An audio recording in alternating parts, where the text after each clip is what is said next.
भगवान कृष्ण ने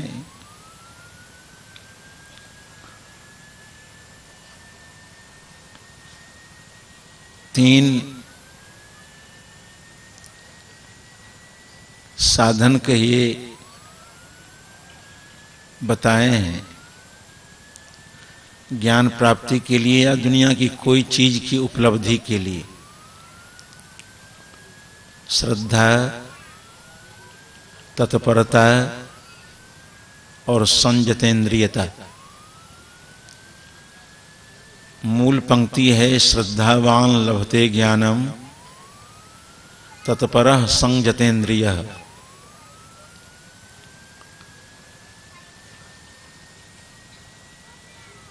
आप धन पाना चाहते हैं,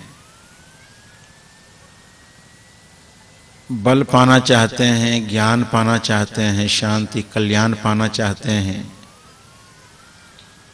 तो जो आपका वांछित विषय है उसके प्रति आपकी आंतरिक अटूट श्रद्धा चाहिए और उसको उपलब्ध करने के लिए निरंतर तत्परता चाहिए। श्रद्धा हो या तत्परता नहीं हो, तत्परता हो किंतु संयतेंद्रियता नहीं हो तो हम लक्ष्य को पाने में सफल नहीं हो सकते हैं।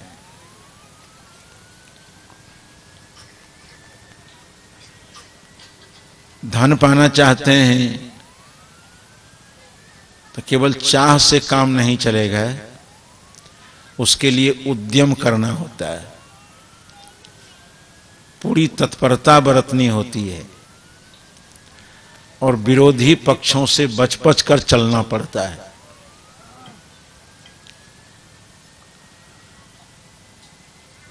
विद्यार्थी विद्यार्जन करना चाहते हैं तो उसके प्रति उसके हृदय में अप्रतिहत श्रद्धा हो और उसके लिए निरंतर तत्परता हो और विरोधी पक्ष से बच कर चलना हो। आज के इस समारोह में बैठे छात्र छात्राओं से भी विशेष निवेदन है, विद्या के प्रति पूरी तत्परता ही नहीं, समर्पण का भाव। श्रद्धा है समर्पण, उसके अलावे और कुछ नहीं सोचना। और निरालस्य स्वाध्याय, और स्वाध्याय करने से भी काम नहीं चलेगा, केवल विरोधी पक्षों से बच कर चलना। महर्षि मनु ने कहा था कि वर्जयेन मधुमांसं च गंधं माल्यं रसानि स्त्रियः सुक्तानि यानि सर्वाणि प्राणिनां चैव हिंसनम् नर्तनं गीत वादनम। पुराकाल के छात्र वृंद चित्त में चंचलता पैदा करने वाले इन दृश्यों से और श्राव्यों से बच कर चलते थे। इसलिए पूर्व के छात्रों के जीवन में विद्या का निखार होता था।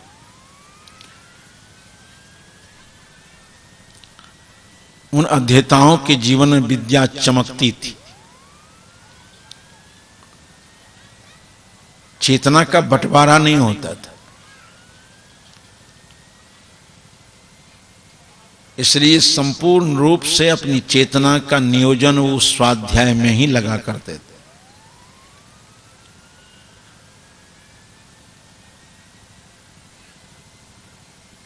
आज शिक्षा जगत में डिग्री है, उपाधि प्रमाण पत्र तो ले लेते हैं लोग, लेकिन योग्यता नहीं होती है, क्षमता नहीं होती है। डिग्री भी हो और प्रमाण पत्र भी हो और योग्यता भी हो, कहने में गर्व लगे कि हम आचार्य हैं, हम एमए हैं, हम पढ़े लिखे हैं। इन तत्परता के अभाव में, संजतेंद्रियता के अभाव में डिग्री लोग लेते हैं, लेकिन डिग्री की बात लोगों के सामने कहने में उसको संकोच होता है। हमारे महाविद्यालय में एक साधु विद्यार्थी, डिग्री उसने ले ली,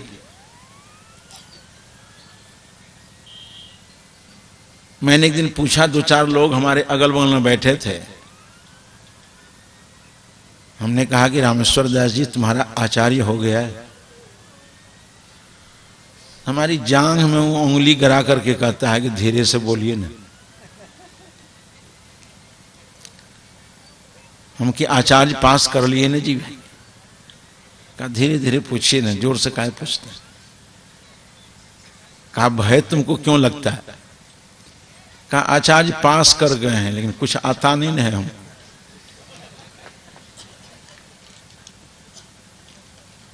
इसलिए नहीं आता है कि श्रद्धा में भी दिखावटी है, तत्परता कुछ नहीं है, और विरोधी पक्ष से चेतना का बिलगाव नहीं है। पढ़ने वाले छात्र छात्राओं को विद्या में अतिशय श्रद्धा हो, समझे कि वही हमारे जीवन का चरम परम लक्ष्य है, और उसके प्रति पूरी तत्परता हो, स्वाध्यायशीलता हो, और जिससे चेतना विकेंद्रित होती है। ऐसे दृश्यों से, श्राव्यों से बच बच कर चले। एक छात्रा जहां 30 तारीख को मुझे जाना है छत्तीसगढ़,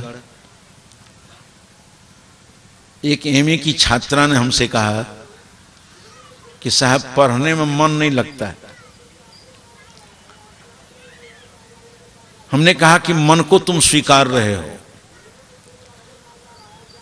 चेतना को स्वीकार रहे हो, लेकिन लाचारी है कि तुम्हारी चेतना पढ़ने में नहीं लगती होगी। नहीं लगती है इसका मतलब कहीं लगती होगी।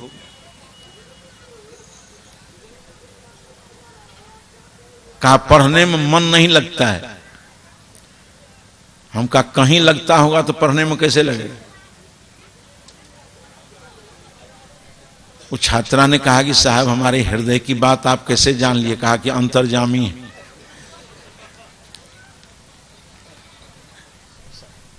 आप सही बात बताइए कि टीवी में हमारा बहुत मन लगता है, हमके तो पढ़ने में कैसे लगेगा? मन तो अनेक है नहीं, चेतना अनेक तो है नहीं। मनोविज्ञान कहता है कि मनुष्य के पास चेतना एक ही है, एक समय में एक ही काम करेगा वो। टीवी में भी तुम्हारी चेतना लगे और पढ़ने में भी लगे तो बिल्कुल विरोधाभास सही नहीं होगा। उससे हमने कहा कि देखो तुम्हारे पिताजी कृषक हैं, खेत में फसल लगी है और पटवन करने गए हैं। मुख्य नहर से एक नाली निकली है जो तुम्हारे पिताजी की जमीन तक जाती है, फसल तक जाती है। अब मुख्य नहर का दरवाजा खोल दिया है, फाटक खोल दिया है, पानी का प्रवहन जारी है। वो कुदाल लेकर के खेत में खड़े हैं किंतु पानी वहां पहुंचता नहीं है। क्यों? हमने कहा खूब सोच करके जवाब दो कि नहर से पानी का परिचालन शुरू है, लेकिन बहुत लंबा काल प्रतीक्षा करने के बाद भी जमीन तक वो पानी नहीं पहुंचा। क्यों? उत्तर नहीं दिया। हम कहा जिस नाली से पानी का प्रवहन जारी था खेत में जाता, वो बीच में ही नाली 2-3 जगह टूट गई है। अब पानी का बिखराव इधर उधर हो गया तो जमीन में पानी कैसे जाएगा? वही स्थिति तुम्हारी चेतना की है। तमाम विरोधी पक्षों से हटा करके पूरी चेतना को तुम स्वाध्याय में लीन कर दो। इन एक बात और गौर करना, तुम्हारी चेतना विकेंद्रित नहीं हो। टीवी, सिनेमा, नाच, रंग, उपन्यास आदि से चेतना विकेंद्रित हो जाती है, कार्यक क्षमता घट जाती है, स्मरण शक्ति ढीली पड़ जाती है। इसलिए पुरा काल में हमारे गुरुकुल के आचार्य लोग विद्यालयंतेवासी छात्रों से ये निर्देश करते थे कि पढ़ने के पहले थोड़ी देर ध्यान कर लो, क्योंकि ध्यान करने से चेतना केंद्रित हो जाती है। सदगुरु कबीर साहब ने कहा है कि चंचल चित्त के अधम काम कहें कबीर भज राम नाम। सारे अनैतिक कर्म चित्त की चंचलता से ही होते हैं। आज हम लोगों की चित्त में चंचलता बहुत ज्यादा है। आज जितना मन मस्तिष्क उद्वेलित है, जनमन जितना उद्वेलित है, जितना उत्तेजित है, शायद इससे पूर्व काल के इतिहास में मानसिक जीवन में या मनुष्य के मानसिक जगत में न इतना उद्वेलन था, न इतनी उत्तेजना थी। आज समाज में देखो तो बहुत उत्तेजना में आदमी जी रहा है। काम की उत्तेजना है जो समाज को लंपट बनाती चली जा रही है। क्रोध की उत्तेजना है जो बार बार बात बात में आदमी 324, 307 कौन कहे, 302 ही करने के लिए तैयार हो जाता है। इतनी उत्तेजना है कि आदमी की सहिष्णुता समाप्त हो गई है। मनुष्य के पास सहिष्णुता नहीं है, बर्दाश्त करने की क्षमता नहीं है, उबल पड़ता है आदमी। क्रोध की उत्तेजना है। आज लोभ की उत्तेजना है।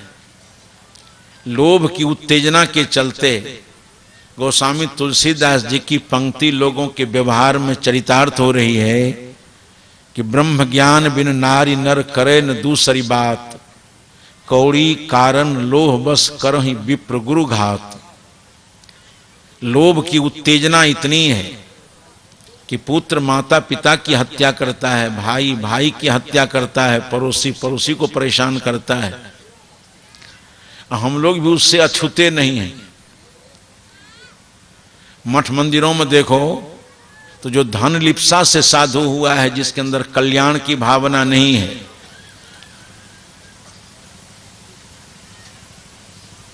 वो भी देखता है गुरुजी बहुत लंबी जिंदगी जीते चले जा रहे हैं, बहुत जल्दी महंती की चांस नहीं है। और देखता है गुरुजी लंबा जीवन जी रहे हैं, तो गुरुजी को मरने में वो सहयोग कर देता है। गुरुजी कभी मरवे करोगे, जल्दी मर करके जगह खाली करो ना, जो हम हिसाब किताब बैठाएं। इस सारी घटनाएं सब जगह चल रही हैं। लोभ की उत्तेजना है, काम की उत्तेजना है, क्रोध की उत्तेजना है। मानसिक उत्तेजनाओं में 3 उत्तेजनाएं सबसे प्रबलतम है। इसलिए कबीर साहब ने कहा है कि चंचल चित्त के अधम काम के चलते, क्रोध के चलते, लोभ के चलते तुम्हारे चित्त में अगर उत्तेजना है, उद्वेलन है, तो तुम्हारे सारे कर्म अनिष्टकर होंगे। चित्त को संयत करो। इसलिए हमारे गुरुकुल के आचार्य लोग विद्यालयंते वासी छात्रों से पढ़ने के पहले कहते थे ध्यान करो कुछ देर। उसकी चेतना केंद्रित हो जाती थी। जब चेतना केंद्रित हो जाती थी तो वो विद्यार्थी एक आसन में 3-3 घंटे पढ़ता था। जो पढ़ता था श्रुत और पठित ज्ञान उसकी चेतना में स्थायी जगह ले लेती थी। पढ़ी हुई बातें, सुनी हुई बातें उसकी चेतना में जगह ले लेती थी। आज तो पढ़ने की बात, जिस समय किताबें छपती नहीं थी, प्रेस वगैरह नहीं थे, उस समय केवल श्रुत ज्ञान था, इसलिए वेद को लोग श्रुति कहते हैं।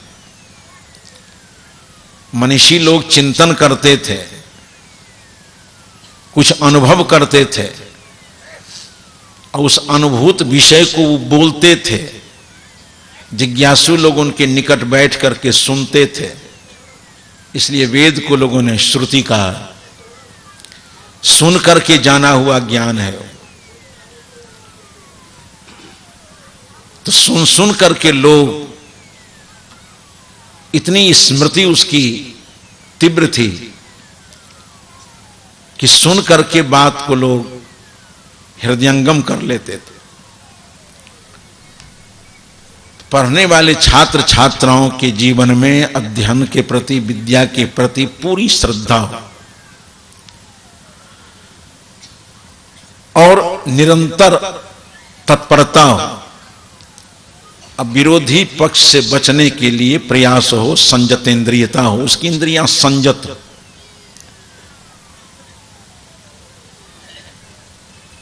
ये तीन हेतु हैं।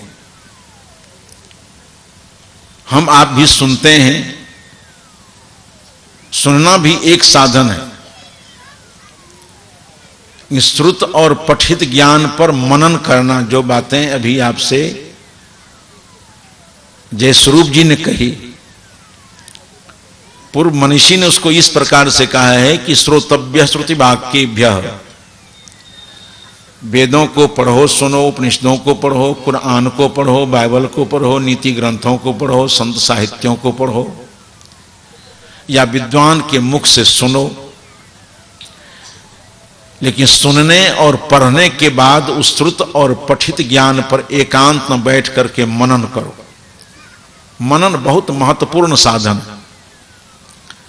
आज हमारे जीवन में मनन नहीं है, परिणाम बहुत सारी अंध परंपराएं हमारे जीवन में पल रही हैं। बहुत अवैज्ञानिक धारणाओं का बोझ लेकर हम चल रहे हैं, मनन के अभाव में होता है। झूठा विश्वास करके चल रहे हैं और मानने के लिए लोग हमको विवश कर देते हैं। कह देता है कि विश्वासो फलदायक, विश्वास फल देने वाला है, विश्वास कर लो ना। लेकिन विश्वास कोई क्रिया नहीं है। किस इंद्रिय का व्यापार है विश्वास? आंख से विश्वास करोगी, कान से विश्वास करोगे, किससे विश्वास करोगे? विश्वास क्रिया नहीं है, विश्वास ज्ञान का परिणाम है। गोस्वामी तुलसी की पंक्ति बहुत गहराई लिए हुए है कि जाने बिनन होय प्रतीति, अब बिनु प्रतीति होय नहीं प्रीति, प्रीति बिना नहीं भक्ति दृढ़ाई, जिमि खगेश जल की चिकनाई। जाने बिनन होय प्रतीति, जब तक व्यक्ति और वस्तु को आप ठीक ढंग से जान नहीं लो, तब तक उसके ऊपर आपका विश्वास नहीं उतरता है। आप एक नौकर रखे हो, जब तक उसके चरित्र का सम्यक ज्ञान आपको नहीं है, तो आप कहते हो दरवाजे पर झाड़ू लगा देना, शयन कक्ष मत जाना। धीरे धीरे आपके निकट रहते रहते उसके चरित्र को आप जानने लगते हैं, तो तिजोरी की चाबी तक उसके हाथ में दे देते हो, इसलिए उसके पर आपका विश्वास उतर जाता है। वस्तु की सच्चाई को जान लो तो वस्तु पर विश्वास उतर जाएगा। विश्वास क्रिया नहीं है, विश्वास ज्ञान का परिणाम है। अब बिना जाने अगर विश्वास कर लो तो आपका विश्वास डगमगाता हुआ रहेगा। आज बहुत चीज को हम मानते हैं, किंतु हमारा मानना डगमगाता, कर भी रहते हैं, लगते भीतर में कुछ रहती है ऐसी स्थिति कि ठीक है कि नहीं है, क्या होगा नहीं। एक बार सुल्तानगंज के तट पर मैं खड़ा था, बैद्यनाथ धाम से एक शिव भक्त आया है, अब पैदले जाता है वहां लोग। बेवकूफ में भी बहुत कड़गर बेवकूफ होता है लोग। इस वैज्ञानिक युग में समय का इतना दुरुपयोग, सुल्तानगंज से मोटरसाइकिल कोई चीज मिल जाए 2 घंटा पानी चढ़ा करके चल आवे,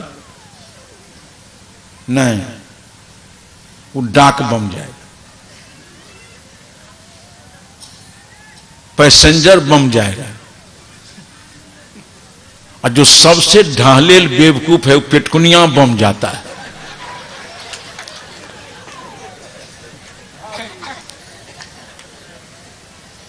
हम कहते हैं कि मोटरसाइकिल पर बैठ करके पेटकुनिया पार करके जाएगा बेचारा, वो 85 किलोमीटर, कितने दिन लगेंगे, तो पानी सड़ जाएगा, और ताजा पानी